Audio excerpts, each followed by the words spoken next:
Sodanajan joukkojen määrän vähetessä pienemmästä joukkomäärästä on saatava suhteellisesti enemmän tehoa. Maavoimien joukkoja ja taistelutapaa uudistetaan omista suomalaisista lähtökohdista niin, että koko maata kyetään tulevaisuudessa puolustamaan pienemmällä joukkomäärällä. Uudistetussa taistelutavassa nykyisestä jäykähköstä alueiden pitämiseen perustuvasta taktiikasta siirrytään joustavampaan toimintamalliin, jossa vastustajalle tuotetaan maksimaaliset tappiot oma toimintakyky säilyttäen.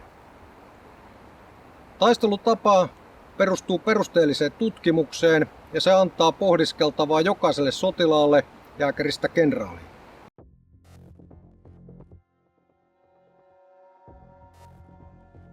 Aikaisemmassa taistelutavassa vastustajalle pyritään tuottamaan tappioita pitämällä maaston kohtia hallussa.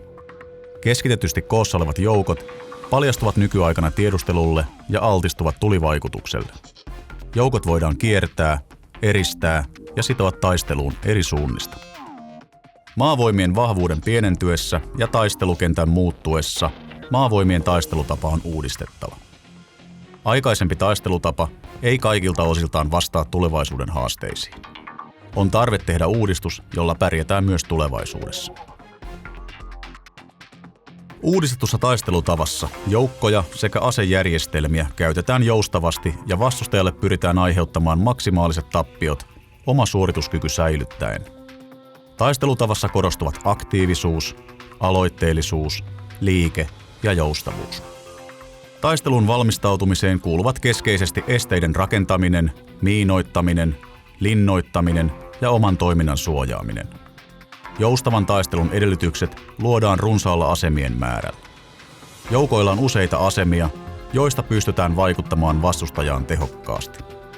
Valmisteluvaiheessa joukko oppii tuntemaan alueensa ja käyttämään maastoa hyväkseen. Valmisteluilla luodaan edellytykset harhauttamiselle ja aktiiviselle toiminnalle sekä vaikeutetaan vastustajan tiedustelua. Taistelu tapahtuu samanaikaisesti koko vastuualueen syvyydessä. Aktiivisuus korostuu kaikissa vaiheissa ja kaikilla tasoilla. Taistelun jälkeen joukko siirtyy seuraaviin asemiin välttääkseen tappioita ja kyetäkseen vaikuttamaan uudelleen vastustajaan. Oma-aloitteellisuudelle ja oveluudelle on entistä enemmän sijaa. Joukolla, joka taistelutilanteessa yllättää vastustajansa, voi olla etunaan hetkellisesti moninkertainen ylivoima. Yllättävillä hyökkäyksillä, iskuilla ja aktiivisella puolustuksella sekä hajautettujen joukkojen toiminnalla tuotetaan vastustajalle koko ajan tappioita. Estetään sen suunnitelmallinen toiminta ja pakotetaan se reaktiivisesti muuttamaan toimintaansa.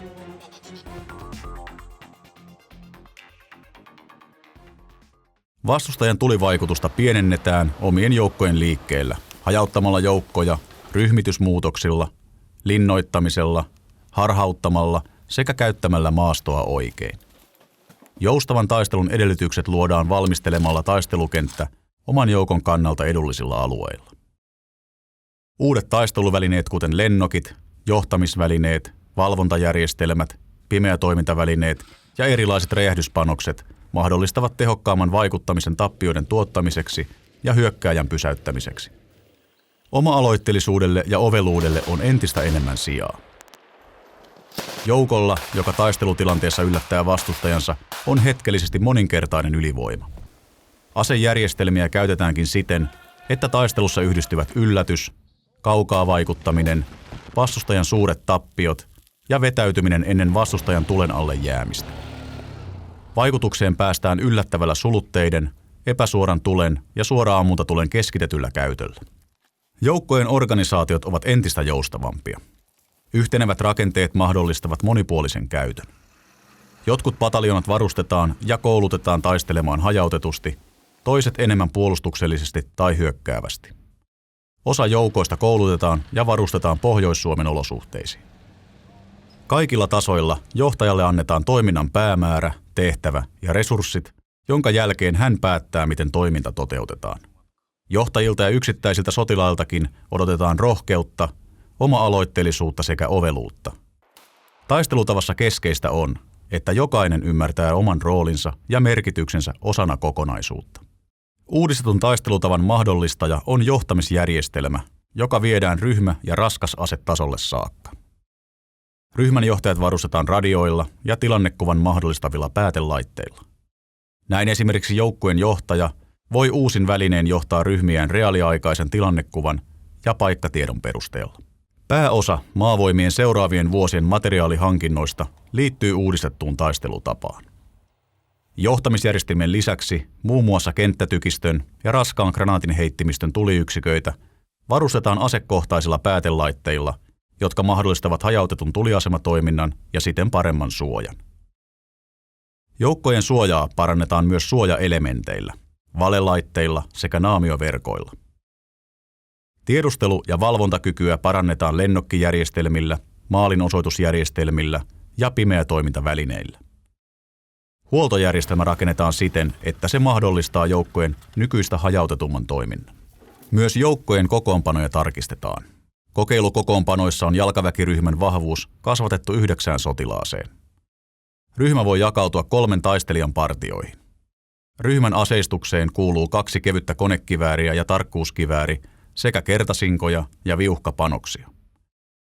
Tulivoimaa joukoissa on muutoinkin kasvatettu.